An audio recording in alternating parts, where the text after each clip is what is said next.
I think in any industry, IT's got to be to do the business. Yeah. Healthcare, I think, is a little different because the business is delivering healthcare to patients, right? But I agree. I like the politician part. Some people would probably call me a politician, but I think it's different. I think it's more just understanding how people tick, right? We all have our own personalities. Doesn't mean one is better than the other. They're just different, right? And understanding how yours interacts with people who have other personalities can go a long way. And I think just improve the relationships.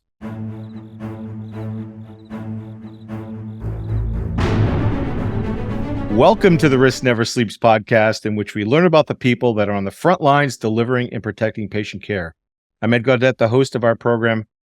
And man, I am pleased today to be joined by a good friend, a longtime friend, Ed Ricks at Baker Tilly. Ed, how are you today, sir? Hey, Ed, good, man. Thank you for having me. You're right. We've been friends for a long time. So we have been. This opportunity, I can't believe I haven't had you on the show sooner. Which means that maybe we'll get you a shirt too. Oh no! Seen these shirts? Have you seen these shirts? That I'm sure they're awesome. They're pretty. They're tour shirts. They're like music, rock and roll band tour shirts. Awesome. Not that this is a rock and roll program, but we are going to talk music. But let's start off with tell our listeners about your organization and your role.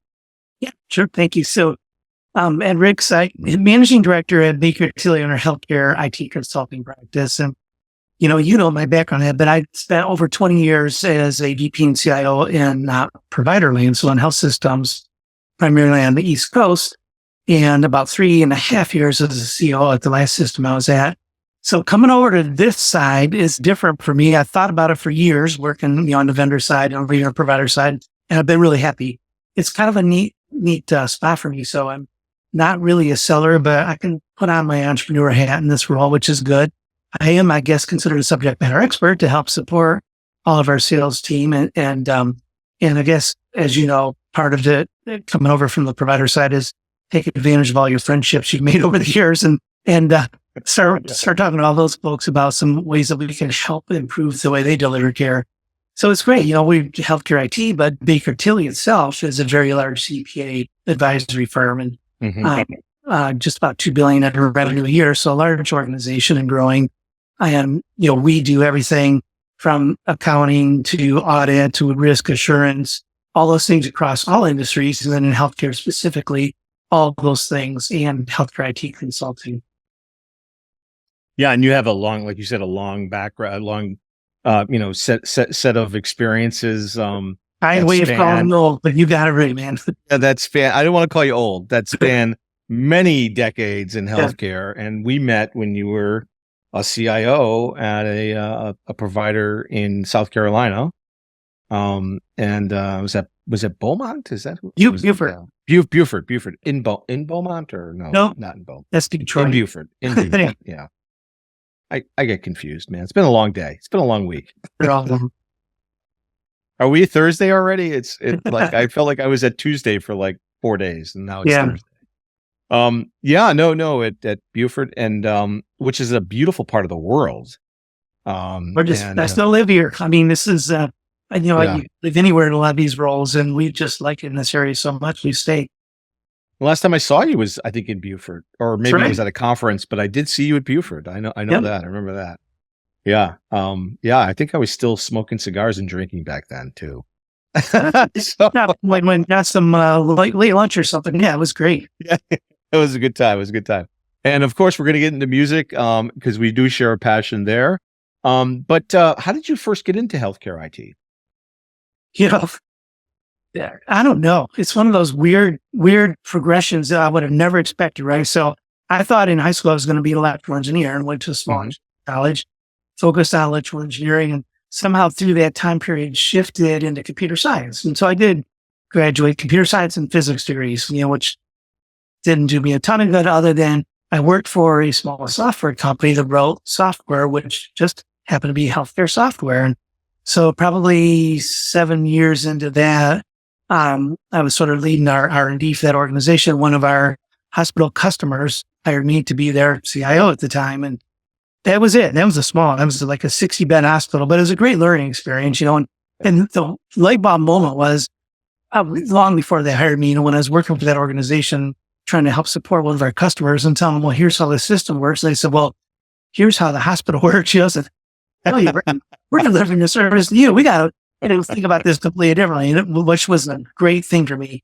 Yeah. So that's how I got into healthcare. And then over the years, progressively, different roles in health systems, and larger responsibility, ended up with, master's in health administration. So at that point, like, I'd given up. I knew I wasn't leaving healthcare and was going to stay in there. And I'm happy. I love the mission of healthcare. And let's talk about them. I love it so much, Yeah, let's talk about the mission of healthcare, because I think for folks that are listening that really think they know healthcare until they're really in it and spend time in it, they really don't understand the power of the mission. What does that mean to you?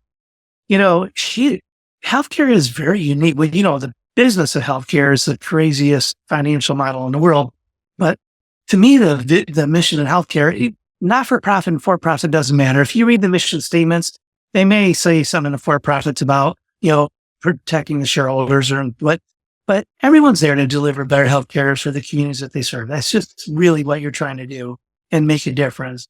So all the clinicians that you work with, the support teams that you work with, they are really mission driven. They're not, to them, it's not the financial model. It's a job for sure, right?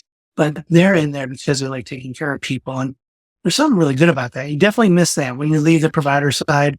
I left about 7 years ago now. And so I did work for another organization for about 4. And I love that role, large IT integrator, and, get to work with a lot of hospitals on solving some of their unique problems. But it's different. Everyone's got a culture, and even the culture I'm in now is great. But to me, it's just different.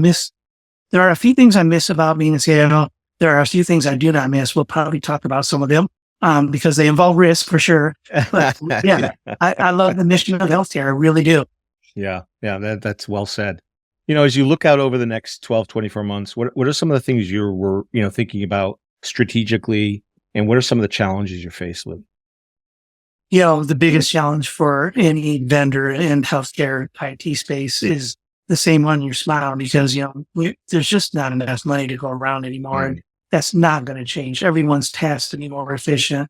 Reimbursement's not going to get better. You can get smarter with it with some of your managed care contracting, some of the relationships that you have with, providers in your area, but there's probably not more cash without more volume or figuring out how to get larger in scale and be more efficient, which I don't see very often. So it is competing for the funds that are there. And, as a firm who would traditionally be selling Epic, staff augmentation or ERP work or integration and interoperability, we do a lot of that. That still has to happen. It's an important piece, I think, for a lot of these organizations, and it's the bulk of what we do. We've sort of shifted the way we try to deliver that service and talk about it, maybe more than anything else. And it's all around optimization. It's like, how can we help you solve a problem that also has an ROI, like built in to the service? We're going to use the same kinds of people that we've been using, that know the EHRs inside out or the ERP systems. Well, we're going to help you get more value out of the investment you've already made and either reduce expense, improve workflows, which are a little bit more qualitative and quantitative, or improve revenue, improve reimbursable revenue. And we've done a lot of projects around those 3 areas that most of them also lead to clinician or patient satisfaction. So those are all good things. And that's sort of the focus. We are still growing. We love that, getting bigger every month. That I think is kind of fun. And getting to meet new people every week, which I really like that. You're still traveling a lot? I do travel a fair amount, yes, for work and personally a little bit too. Yeah. And did you go to the Epic user group? I did, because my wife and I were on vacation in Portugal. So, I got a free pass, but normally I was in the GM for sure. How was Portugal? It was, first time there. It's beautiful. I love that area. Yeah. I have a couple of friends that have actually walked the Camino de Santiago, the one from France to Spain. And I think it actually extends through Portugal as well. I don't really know. It's right on the border there for sure. Yeah.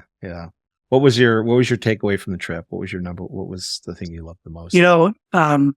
I like the wines. I like the port. Never really had much port before, so I got a lot of experience around that. Yeah. It was just as beautiful. Like their wine country is all mountainous. And we actually did, for one of the weeks, we did a riverboat cruise. and we were going upward, for which I knew that, but literally you're going up. So we went through a series of locks over the course Oh, no kidding. 3 days to raise your elevation. And it was just gorgeous.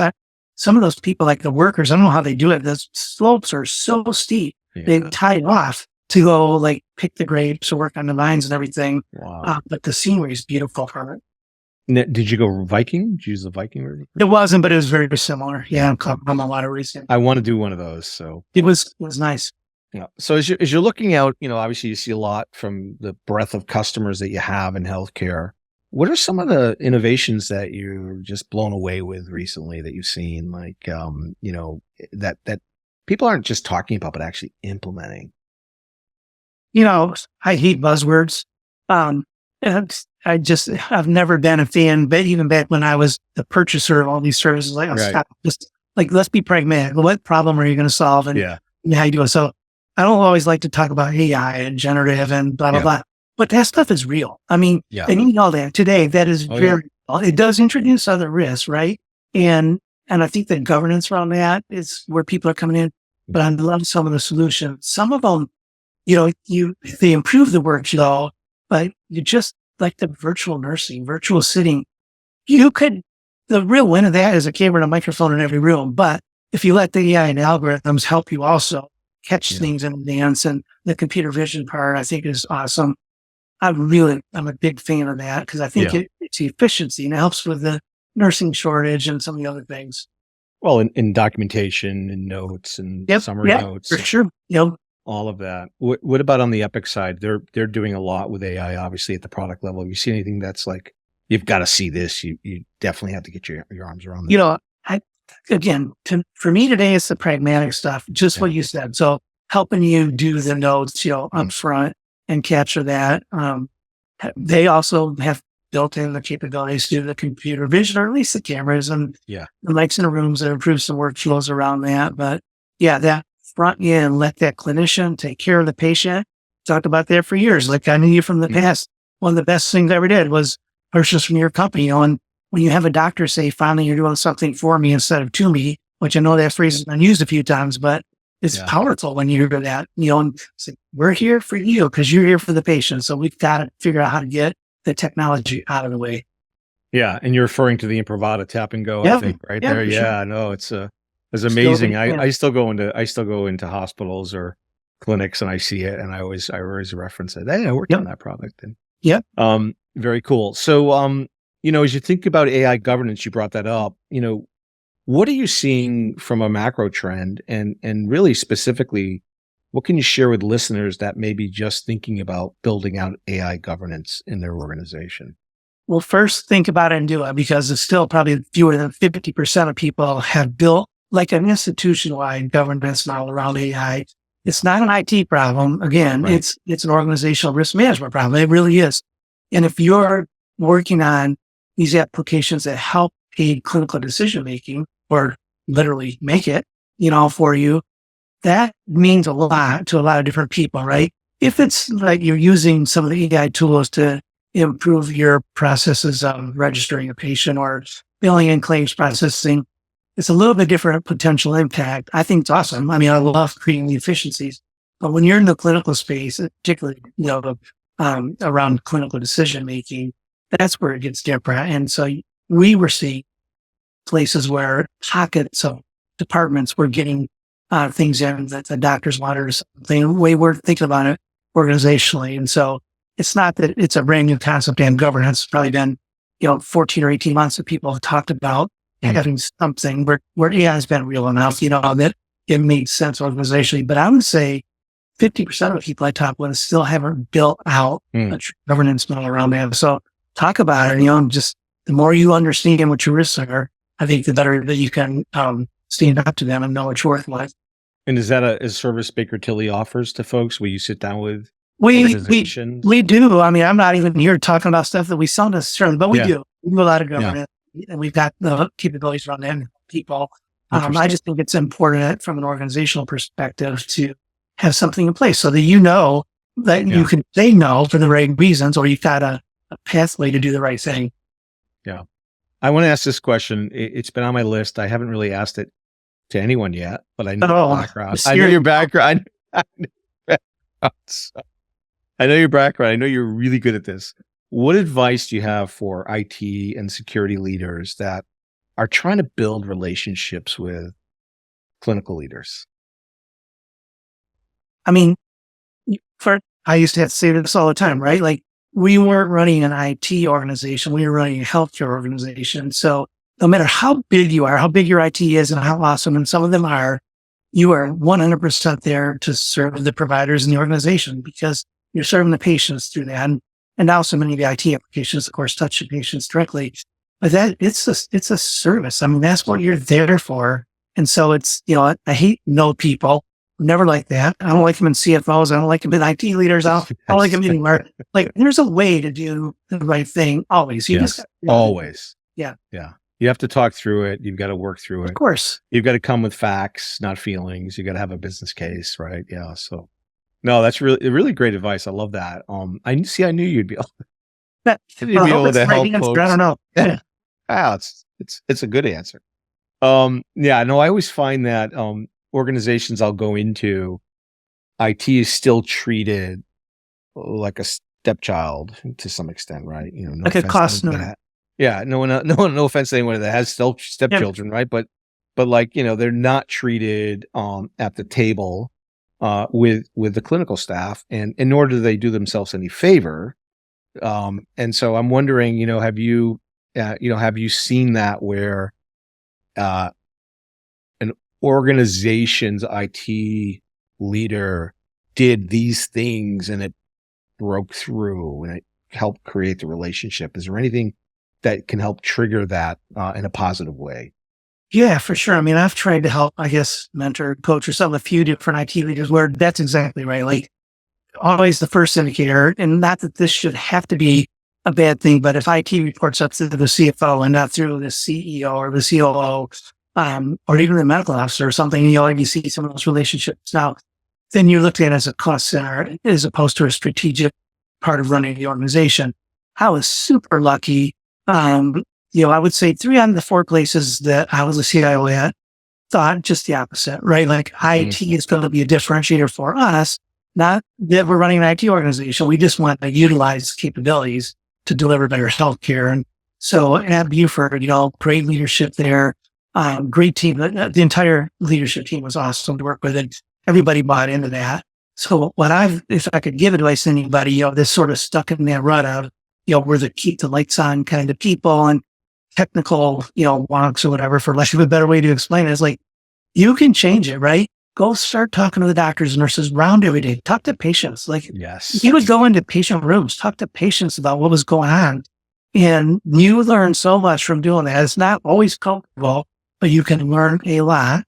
Talk to the nurses. I got to be friends with, I always start this when I go to a new job, first become friends with all the people on the food line, in cafeteria, right? And then you figure out where the bathrooms are and all that kind of stuff. But after that, it's like the clinical people who are touching patients. I think that, you will never waste a minute if you're spending it with people that are on the front line like that, and you'll learn a ton. And the more you're important because of that, the more you'll elevate the role and elevate what IT. That's great advice. And I think, in some ways, even though politics can be a dirty word to some people, you have to be a politician in a good way for all the goodness that comes out of a politician. You have to be a diplomat. You have to be a politician. Yeah. And you have to be an advocate in a way that connects with the business. And if you're not, that's, I think, where things go wrong, right? I think in any industry, IT's got to be to the business. Yeah. Healthcare, I think, is a little different because the business is delivering healthcare to patients, right? But I agree. I like the politician part. Some people would probably call me a politician, but I think it's different. I think it's more just understanding how people tick, right? We all have our own personalities. Doesn't mean one is better than the other. They're just different, right? And understanding how yours interacts with people who have other personalities can go a long way. And I think just improve the relationships. Yes, absolutely. All right, good. Now we're going to get to the fun stuff. A little bit about you, the man, the man behind the curtain here. So, all right. So outside of your day job, outside of everything you've been doing over the last 20 some odd years, if you weren't doing this, what would you be doing? What are you most passionate? That you can make money from? No. I mean, I love poetry. I would be writing poetry and screenplays if I could do it. You do write poetry. Yes, I do. I do. Yeah, that's awesome. Well, I don't sleep either. So I mean, Risk never sleeps. Ed never sleeps. Right? So well, as I get older, I don't sleep enough either. yeah, I did write one haiku once, and you commented that it was good. I did. Yes, that's right. But it didn't start. There once was a man from Kentucky. That's a limerick, not a haiku. No, yeah, that's right. I don't know. I love traveling. Yeah. I like food, good or bad for that. I like music, love music. Yeah. And then when we can combine like those things together, just from a personal perspective, it's my wife and I, it's one of our favorite things to do is travel for music and, hopefully enjoy food. So that to be true because I've seen you at events before that were nowhere near homes. That's right. We're going to get to that event too. Right. That was majestic on so many levels. Like, so no hobbies, no like woodworking, nothing like that. Not a woodworker. I don't like to fish all that much. I do like to golf. So we live in a golf mecca in this area. We have an RV, so we travel in the RV, which is kind of cool. Let's talk about RV travel. I didn't know that. Maybe you told me. I don't remember, but it's how long ago did you purchase the RV? We started about 3 years ago. Okay. We were complete novices, right? Had never done it, talked about doing it. Our kids are all growing out of the house and we'll see grandkids, but we're like 4 hours plus away from the closest ones, so it's an adventure, to make that happen. And so we bought a motorhome, for the first thing and purposely bought one that was a few years old. So, I didn't know if we'd even like it. And we liked it. We were gone. The longest stint we were gone was 6 weeks one time consecutively. Whoa. Where did you go? We were in northern Michigan, the northern part of the Lower Peninsula. We're both from Michigan originally. Oh, yeah. Like Mackinac, is that north? Yeah, sort of that area, the coast along Lake Michigan. Nice. It's beautiful. We live on the ocean right now. I think it's prettier there, along the coast of Lake Michigan than the ocean. Yeah. Here's gorgeous. So, and we have family in the general area. Yeah. So we've done that. We actually just traded a couple months ago to a different kind of RV, just to get a little bit more space in it. So when we're trailing and I'm working, I got like some real private space now. It's kind of nice. Full shower, full two primary bedroom, bathrooms, two bedrooms. Thing, the outdoor, like a house on wheels. It's too bad. If you want to laugh sometime, watch me back that thing up, man. I drove a U-Haul truck one day, and I almost literally took out a gas station. Like I literally around the corner and knocked how they have those steel reinforced things. Barriers, yeah. They do that for a reason because I just like literally crunched one day. It's fun. It's tough. I don't know how did you manage to do that? We, driving in motorhome wasn't too bad once you figured it out the first time. We changed to a fifth wheeler, if you know that setup, which I know it's not supposed to be as cool as a motorhome. So I'll tell you what, living space, it's way more. So I had to buy a big old, diesel pickup truck and tow the fifth wheeler. So it's kind of hooked up in the bed. And that's a new learning curve. Backing that thing up is it's like backing a boat up. Yeah. It's counterintuitive. 43 feet long and you have nobody behind you. That's right. You're exactly right. Can you get cameras behind it though? Yeah, it's got a camera, but it's just hard to make it, just the perspective. Oh. That's awesome. The other thing I've thought about doing is traveling just like out of the house for a year and living, in Europe and across Europe. And have you thought about that too? Yeah, it's less ideal when you're trying to work like US hours. Yeah, you can't do it. You can't do it when you're working. It's hard to do, but I could move to Europe. I think, if it wasn't for family, I could see why so many people retire in some of those places. I love Europe. We love France. Yeah. And a few other places that are beautiful. Are you going to retire anytime soon? No, sorry. Good. Yeah. I am old, but I don't feel that old yet. So I don't. I can't. I tried it once and it was just, I think I have ADHD severe. Yeah. And so I need multiple like stimuli to keep the day interesting. Yeah. I get we do have the hobbies that we do that stuff. So usually this will really crack you up, traveling in the RV, and we always take our dog, and we have a bird. And so we usually take the bird, and, with the virtual backgrounds, it's so funny. Like I was in a Teams meeting once and this bird was on my shoulder, but no one could see it because that's something really good. Like it just blocks it out. And so at one point I like decloak the Klingon ship or whatever, and there's a bird on my shoulder, and people get cracked up about that. And they probably think it's not real. It's part of the whole Zoom thing, right? Yeah. That's right. What kind of bird is it? That one's an African gray. We've got another bird that's too big to take, so we don't take him. Wow, look at you. Birdman. Yeah. I didn't know that about you. That's it. Yeah, don't ever give interest- one out. No. What kind of dog do you have? He's a lab mix. Yeah. We've had labs for 30 years. Labs are awesome. Yeah, I agree. All right. So what would you tell yourself if you go back to when you were 20 years old? What would you tell your 20-year-old self? Don't get married. No, wait. I didn't have that part edited out. I'm leaving it in. Sorry. This is too far in. Have that in. I'll edit it if you want me to. That's getting so literally. I think Gay would laugh. She would slap me and then laugh. But we just celebrated being together. Get ready for this, 40 years. Whoa. Dude, That's congrats. That's incredible to me. That's amazing. I was like 9 when we met. Like, other day.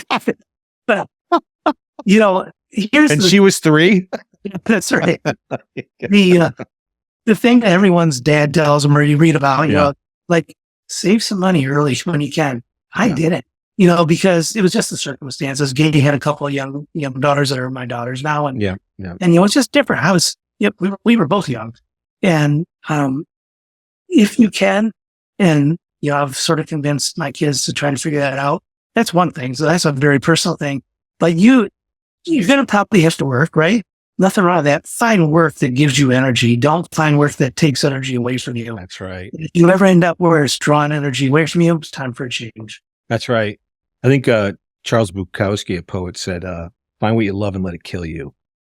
Yeah. Or do what you love and let it kill you or something. Yeah. No, I agree. I absolutely. Life's too short. And if you can't get up every morning and love what you do, why are you doing it? Just go find what you love to do. And not everything's a picnic, right? It's still work. But nothing ever is a picnic. Got to enjoy it, and you got to get energy from it. And people can tell. Those people who get energized by what they're doing, it's it sort of rubs off on everybody. Versus those absolutely. Okay. Riskiest thing. I have to ask this question. Risk Never Sleeps podcast. Ed Ricks, what's the riskiest thing you've ever done?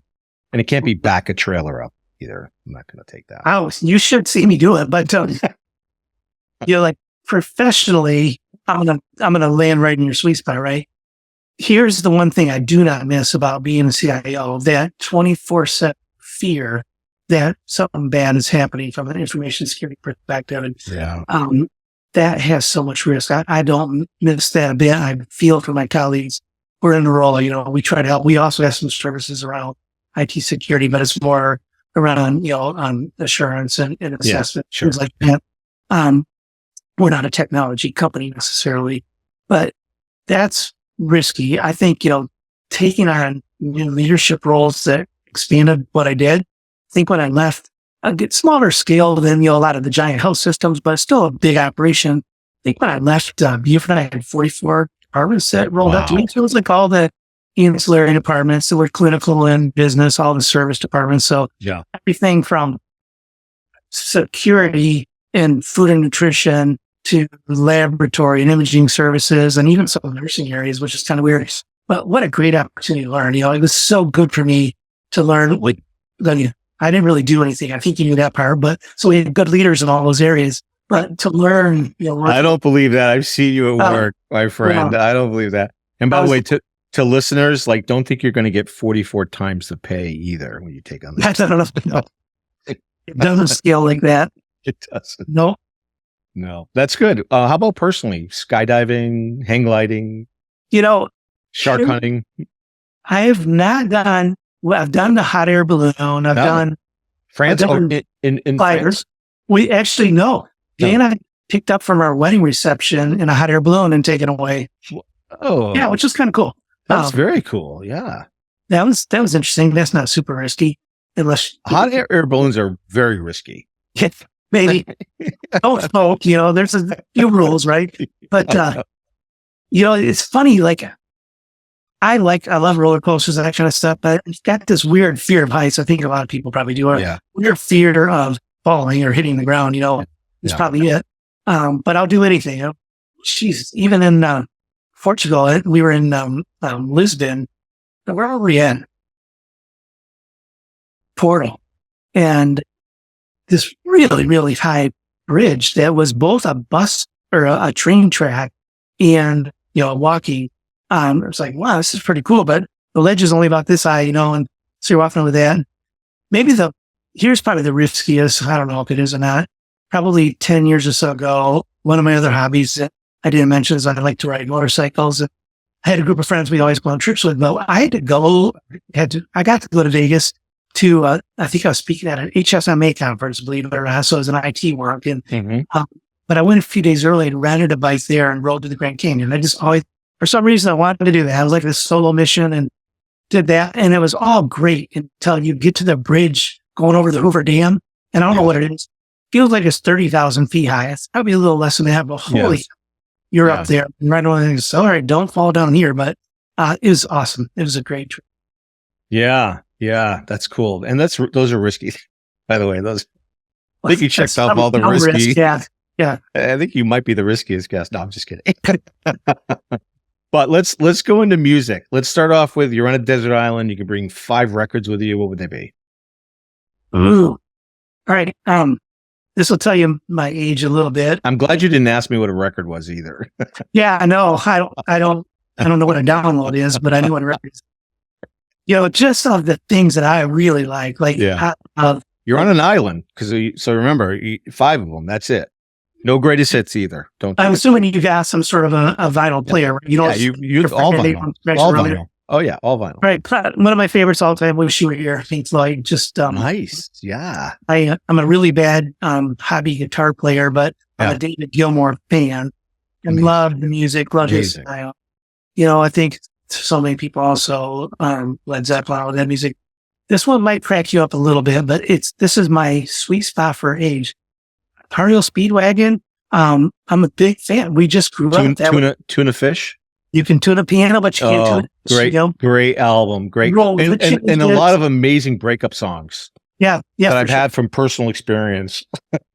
One of my, and not me breaking up either, by the way. No, definitely one of my favorite all-time albums, for sure.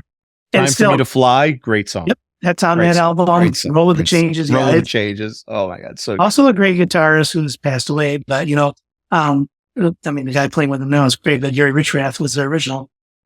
I love that. Here's a more recent one. I don't even think I've told you this. I mentioned, we like to travel for music too. 2 years ago, I think, Gay and I traveled to London and saw Peter Frampton in Royal Albert Hall. Whoa. That's I heard that was an amazing show. It was amazing. And there was an album of that. In fact, PBS filmed it. It was supposed to actually be his last live show ever. He's got this degenerative condition, and he can still play and sing, but he has a little trouble walking. He had to have somebody support him walking, and he's sick the whole time. Awesome. So we got right up front tickets because I wanted to see it right and experience it right. He's one of my heroes, and it was awesome. So there is an album of that. And do you remember what band he was in before he became Humble Pie? Yes. Yeah. Not many people know that. Exactly. Yeah. Yeah, I'm a fan. He's awesome. And Frampton Comes Alive. First of all, I would hide things in that album. I don't go there, but I would play that incessantly. That album was that was part of my childhood. I hope I'm not telling a lie. That last I knew, this was still true. The last I knew, that was the highest selling live album of all time. I think that was true for a long. I don't know if that's still the case. It may not be. True for the longest time. Yeah. Do you feel like we do with the voice box? Come on. That's he still does those, and it's awesome. He's got his old Les Paul back that he lost in the plane crash, in the fire. And somebody found that, some person recognized it for what it was, and Gibson refurbished it. But it looks like he let the body stay kind of dinged up because it's a cool retro look, and then redid the electronics, and he still plays that guitar. He loves it. I hear that song. I travel back to, I don't know, 70 something, and I smell the incense and I see my blacklight posters on my wall. Yeah. It's just, what a great That's our album. time, man. Nah, it's a great album. Okay. So that's three good ones, by the way. 3 good ones. Wow. Get out of there. You get two more. Wow. I get 5, huh? I mean, I thought you were going to say like Catfish and the Bottlemen or something crazy like that. No, but like I love like the old Fleetwood Mac, like the Peter Green years or whatever. Yeah. That stuff is awesome. Yeah. To me, not that the more current, like 1970s. No, I get it. Was it like Chicago Transit Authority? Yeah. The original Chicago. Yeah. Yeah, man, you got that right. I'm a Zeppelin fan. A Zeppelin 4 album. That's 4. Okay, that's good. One of my favorites. I love Presence. That's like, Yeah. I don't know why, something about it. It's still contemporary, but I love it. I'm a huge Zeppelin fan as well. It was, Doors, Zeppelin, Dead, sort of my 3. Oh, yeah. It's funny. I was never a Dead fan. Like I like the music and I appreciated it. And just I've never seen even one of the Dead Company shows yet. So, oh, really? I know. How many you been to? Well, probably over 100 shows, but I went to the Sphere in Vegas. Let me tell you, I did 3 back-to-back shows I turned my girls onto the Dead, so they go now with me, which is great. And my middle daughter's having a baby, so I'm going to be a grandfather. Awesome. And I just ordered today all this little Dead stuff for the like bibs, Dead bibs, and little onesies and things. But the Sphere, Ed, you have to go. Seriously. All right. If you've never been to a Dead show, you have? I saw you two there. Oh, you did. And get this. And I mean, almost exactly a month. It's later October. The day before the health conference starts, I bought tickets for the Eagles there. Oh, you're going? Yeah. I'll be there. Are you going? You going alone or? No, Jay's going to come down. Oh, good. This. I've always never been to Vegas. I've probably been there 20 times and she's never been. She's never been to Vegas. So it'll be her first time to see the Vegas thing, but we're going to see the Eagles this year. Yeah. Well, I might go because I'm going to go to health now. I'm trying to figure out my date. So if I go, I'll let you know. Yeah, definitely do that. Yeah. It'd be awesome. She loves the Eagles. You staying at the Venetian or? Yeah. Oh, cool. That's my favorite hotel. I'd rather get Marriott points, but they had these like VIP packages. Remember? Yeah. I love you that. Get the tickets and you stay there. It's so easy. Are you in like the 200 seats? Yeah. Yeah. That's the best place. Because if you get too close, you won't be, I mean, you've already been. So yeah. I'm almost in the same spot I was when I saw you two and it just worked out beautifully. It wasn't their first show, but it was like the second weekend that the Sphere was open. So it was still like that new car smelling. Yeah. Oh, we did 3 back to back. I was blown away. Not only by the visuals, obviously they're just, can't even explain. For listeners, if you can get to the Sphere, especially if you love music, and it's like no other concert experience. It is. But the audio, Ed, did you notice the audio, the clarity, the fidelity of the audio was like, it was nothing I've ever heard. So incredible. No, that was a great experience. All right. Best concert. Are you setting me up for the slam? No, I don't know. I'm just asking. Because I've got a lot of competition. Before we go there, did you see the Killers at the VMware show? I did not. No. Oh, okay. Did you see Bon Jovi? Yeah. I saw it at VMworld once. It was they had the San Francisco the baseball stadium, and it was Train, I think. I was there with you. Imagine you and I were together. Yeah, I saw you there. Yeah. That was actually really good. Yeah. That was a great show. I love Train. I've seen them probably a dozen times. They're always good. Yeah. Yeah. Have you seen the Killers before? I have not. Oh, that's great. That's a great show. Okay. Favorite show. All right. Probably the best experience. I'm going to tell you this, like the full experience, whatever. And you know my answer to this. What's it been? Has it been 8 years now? Maybe 8 years ago. Yes, it's been 8 years. Oh, yeah. That Desert Trip series. Palm Springs area or Indio, I guess. Indio. Coachella. Old Cello. Old Cello. Why haven't they done that again? I don't understand why. That was, by the way, a fluke that I even saw it and was invited to it. That was an amazing, I agree with you, by the way. And I've been to Live Aid in Philly. Oh, wow. Which, by the way, was probably, either the first or second best experience, but I was a kid. that Desert Trip show, that 3 days. I mean, people don't. When I tell people about it, no one's even heard of it. Like, Yeah, it's crazy. Like, crowd was huge. Obviously, the bands were all legends, right? So 3 nights or 2 full concerts Yeah. full concerts a day. Yeah, and we had, let's see, Dylan Stones the first day, right? Yep. We had Neil Young and Paul McCartney the second day, Yep. which was fantastic. Neil Young then- impressed me. The third day, The Who and Roger Waters. Was Yeah. Roger Waters like? I mean, he got a little preachy there, but he Yeah. was he He was amazing? Yeah, That was incredible. it was almost like listening to the album. It was so good, the quality of that music and everything. And I love the Stones. And I love that Animals album. Was one of my favorite Pink Floyd albums. I mean, Wish You Were Here is amazing too, and they played a lot of cuts off of the Animals album, which I thought was great. Yeah, no, that was amazing. And we talk about motorcycles. We rented Indian Chiefs, and I think I told you that, right? And we went out there. I remember the pictures. Yeah, almost died because the winds were so crazy. We had to turn around.